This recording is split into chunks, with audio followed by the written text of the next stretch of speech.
You made me feel like I was the best speaker in the world. Thank you. Marilyn Monroe was walking through a thick crowd in Grand Central, waited for the subway, and then boarded a train. But no one recognized her. An aura of magic seemed to ripple out from her, and everything stopped.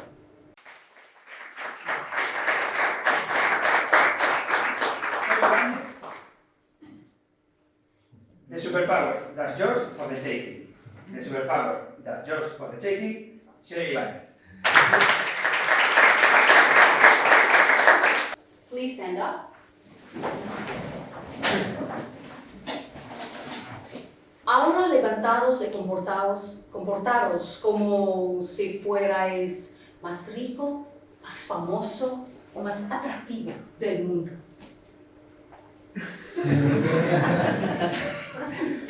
Your Highness, you may now sit down.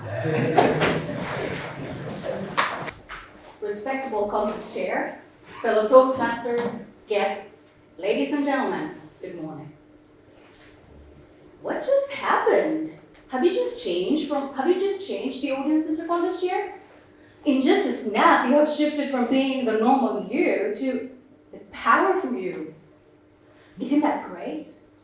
We don't have to be attractive, sexy, or extroverted to be charismatic. We just need to tweak our behavior a bit.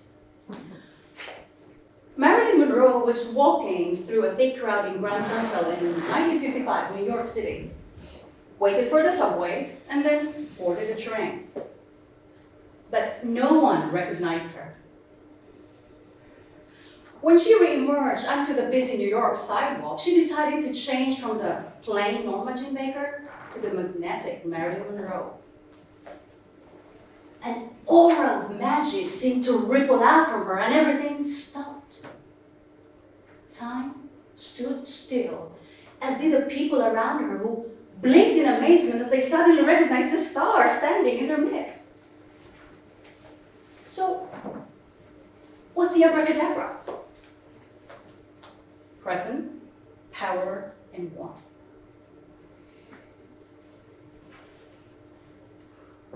An American friend of mine has made a lasting impression on me to this day. Every time I finish talking, Teresa always stops for 2 seconds before responding.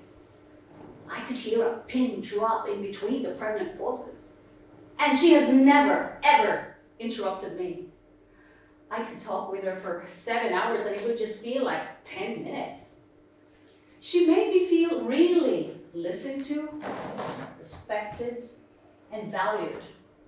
And it felt fabulous. To have presence, we gotta be in the moment, paying attention to what's going on instead of being caught up in our own thoughts. One way is by imagining that you're having a chat with your favorite celebrity, or with the Dragon Queen if you like.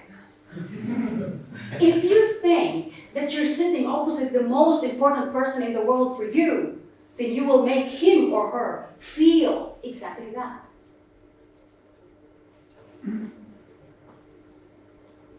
Power or poison all starts in the mind. Cierra los ojos. Imagina que estás bebiendo jugo de limón puro.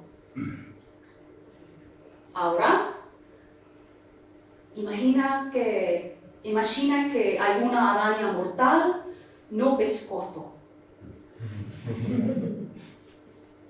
Esta vez, pensa en un momento no sé que estabas solamente enamorado.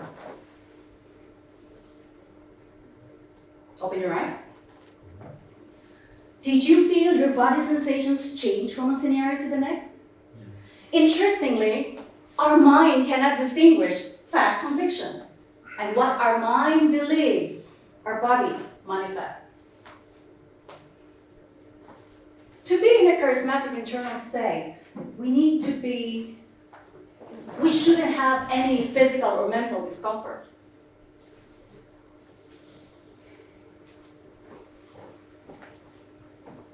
We shouldn't beat ourselves up in our own head by thinking, I'm fat, I'm stupid. Say the opposite instead. I'm beautiful, I'm cool, and I'm wonderful. As Buddha says, what you think, you become. Now I'd like you to sit as if you were depressed. Your head hung low, shoulders slumped, and face sad. Without moving a muscle, try to feel really, truly excited. Did you manage? Now do the opposite. Please stand up. Sorry. On 3, physically spring into excitement, jump up and down, smile the biggest smile you can.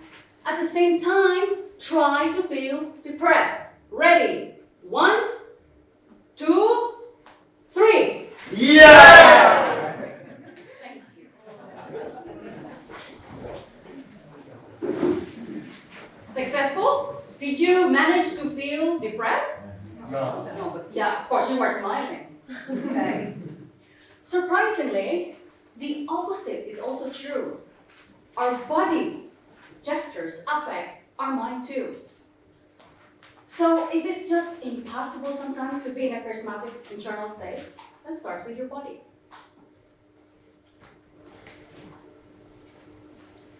If you possess power without warmth, you might be impressive, but can come across as arrogant or cold. If you possess warmth without power, you can be likable, but can come across as overeager or desperate to please. We need all 3 for the magic to take effect. To increase warmth, we can increase warmth by being compassionate with others. We can do this by seeing our boss, the person we hate, or Donald Trump with angel wings. If that's difficult, think, what would you say to them if it were their last day alive? British Prime Minister Benjamin Disraeli and his political rival William Gladstone went out on a date. Doesn't work. Hey, sleeping. Sorry. Went out on a date on different nights with the same woman. When asked about her impression of both men, she said, after sitting next to Mr. Gladstone, I thought he was the cleverest man in England. But after sitting next to Mr. Disraeli, I thought I was the cleverest woman in England. Today, with your presence, power, and warmth, you made me feel like I was the best speaker in the world. Thank you.